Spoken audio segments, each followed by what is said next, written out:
Venezuela में America का जो हमला है वो बेशक इस समय तो समाप्त हो गया, लेकिन चिंगारियों से जो आग निकली है उसकी लपटें राजनीति हो या कूटनीति, युद्ध नीति को भी ऐसा भड़का चुकी हैं कि मामला सड़कों से होते हुए संयुक्त राष्ट्र तक पहुंच गया है। और रणभूमि की 4 महत्वपूर्ण खबरों में हम आपको बताएंगे कि संयुक्त राष्ट्र की जो सुरक्षा परिषद है उसकी बैठक में अमेरिका को किन किन देशों ने लताड़ा और उसकी कथित दादागिरी पर सवाल उठाए। साथ ही हम आपको यह भी बताएंगे कि वेनेजुएला की राजधानी कराकास में राष्ट्रपति आवास के पास एक ड्रोन देखा गया और किसने ड्रोन उड़ाए उस पर अभी एक प्रश्न है। क्या यह एक और हमले की साजिश थी या फिर गलतफहमी थी? उसके खिलाफ एक काउंटर ऑपरेशन हुआ, इसकी समय जांच की जा रही है। दूसरी तरफ वेनेजुएला की जो उपराष्ट्रपति हैं डेल्सी, उनकी सरकार ने वेनेजुएला में कार्यभार अब संभाल लिया है और मौजूदा हालात में उनके सामने कई चुनौतियां हैं क्योंकि देश को मुश्किलों से निकालना भी है।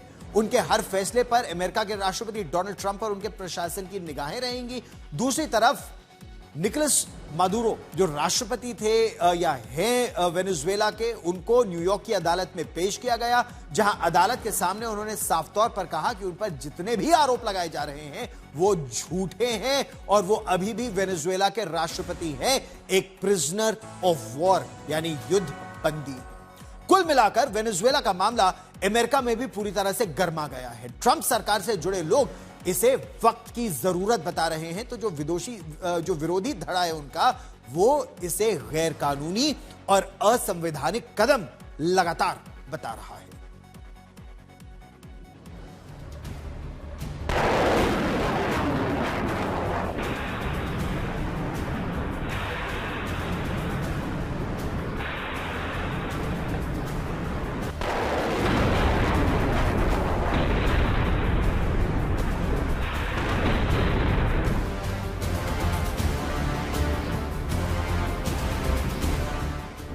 वेनेजुएला में राष्ट्रपति आवास के करीब किसने उड़ाए ड्रोन?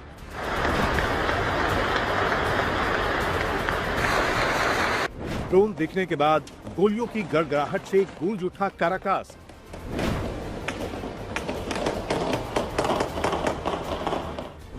अमेरिका ने किया इनकार, कहा इसमें हमारा हाथ नहीं।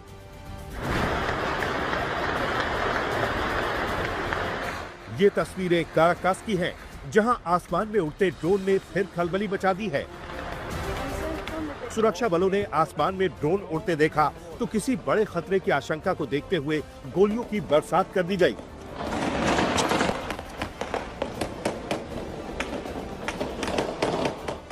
एंटी एयरक्राफ्ट गन से ड्रोन को निशाना बनाया गया, जिससे पूरे इलाके में हड़कंप मच गया। झटपट सरकारी इमारतों को खाली कर दिया गया। ये घटना राष्ट्रपति डेल्सी के शपथ लेने के कुछ देर बाद ही हुई। जैसे ही ये खबर फैली, अमेरिका ने सफाई दे डाली कि इसमें उसका कोई हाथ नहीं है। सफाई तो अब अमेरिकी सदन से ये भी आने लगी है कि अमेरिका का वेनेजुएला पर कब्जा करने का कोई इरादा नहीं है। We are not at war. We do not have U.S. armed forces in Venezuela, and we are not occupying that country. Despite the claims by some of my colleagues, under the War Powers Act, there is no requirement for prior congressional approval or prior notification. And in fact, in this case, the intelligence was so sensitive, the conditions had to be perfect. There was no predetermination of when exactly it would occur. इधर Venezuela में Delsey Rodrigues की अगुवाई में अंतरिम सरकार बन गई है और मौजूदा हालात से उबरने का वादा भी हो रहा है। लेकिन इन हालात पर करीब से नजर रख रही स्थानीय मीडिया का मानना है कि आने वाले दिन वेनेजुएला के लिए काफी अहम होने वाले हैं, क्योंकि चुनौतियों की कमी नहीं है। उधर अमेरिका में मादुरो को कानूनी तौर पर घेरने की कवायद तेज हो गई है। उन पर मुकदमा चलाने की कार्रवाई शुरू की जा चुकी है। मादुरो को हेलीकॉप्टर के जरिए ब्रुकलिन डिटेंशन सेंटर से न्यूयॉर्क की अदालत तक ले जाया गया। मादुरो कड़े सुरक्षा इंतजाम के साथ अदालत पहुंचे और फिर उन पर 4 आरोपों को लेकर सुनवाई शुरू की गई। जैसे कि अनुमान लगाए जा रहे थे, अदालत में मादुरो और उनकी पत्नी ने अपने ऊपर लगाए गए आरोपों को सिरे से खारिज किया। जज के सामने मादुरो ने यह भी कहा कि मैं अब भी वेनेजुएला का राष्ट्रपति हूँ। मुझे वेनेजुएला के काराकास में मेरे घर से अगवा किया गया है। मैं निर्दोष हूँ। मैंने कोई गलती नहीं की है। मैं एक शरीफ आदमी हूँ। फिलहाल सुनवाई की अगली तारीख 17 मार्च तय की गई है और मादुरो डिटेंशन सेंटर वापस लौट गए हैं। वेनेजुएला अपने सबसे खराब दौर से निकलने की कोशिश कर रहा है, जो जाहिर तौर पर आसान नहीं है। अमेरिका उसके सबसे बड़े नेता को उसके घर से उठाकर अपने कब्जे में ले चुका है और वेनेजुएला की नीतियों को अपने मन मुताबिक बनाने की कोशिशों में जुट गया है। खबर तो ये भी है कि ट्रंप इस हफ्ते के आखिर में अमेरिका की तेल कंपनियों के आला अधिकारियों से मुलाकात करने वाले हैं ताकि वेनेजुएला के तेल भंडारों को लेकर अहम फैसला किया जा सके। इधर वेनेजुएला से दोस्ती निभाते हुए चीन और रूस इस हमले की कड़ी निंदा कर चुके हैं, लेकिन अमेरिका अब इस हमले के बहाने रूस पर निशाना साधने और उसके हथियारों का मजाक उड़ाने का कोई मौका नहीं छोड़ रहा।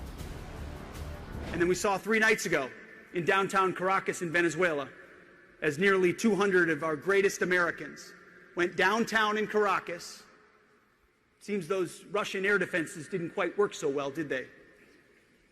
Downtown Caracas and grabbed an indicted individual wanted by American justice in support of law enforcement without a single American killed.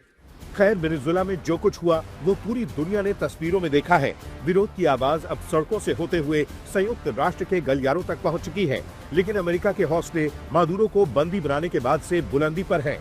Maduro पर अदालती सुनवाई में अभी महीनों लगेंगे और इधर ट्रंप ऑपरेशन एब्सोल्यूट रिजॉल्व की कामयाबी के बाद निशाने के लिए नए ठिकाने ढूंढ रहे हैं।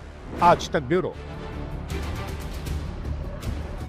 जब न्यूयॉर्क की अदालत में राष्ट्रपति मदुरो को पेश किया गया तो उन्होंने अपने आप को एक युद्धबंदी बताया। उन्होंने कहा कि गैर कानूनी तरीके से उन्हें उठाया गया है, उनकी कोई गलती नहीं है, लेकिन उन पर आरोप कौन कौन से लगाए गए हैं हम आपको वो सुनवाते हैं। जो पहला दिखाते हैं, जो पहला आरोप है वो नार्को टेररिज्म का है और ये बहुत गंभीर आरोप है। दूसरा, कोकेन को अपने माफिया के जरिए और 2 बड़े कार्टेल के जरिए और अपने अधिकारियों के जरिए अमेरिका तक पहुंचाना और अमेरिका की आवाम को उससे खराब उनका जीवन करना। तीसरा, मशीन गन और अत्याधुनिक हथियार अपने पास रखना, यह अमेरिका के लॉज के तहत एक बड़ा गुनाह है।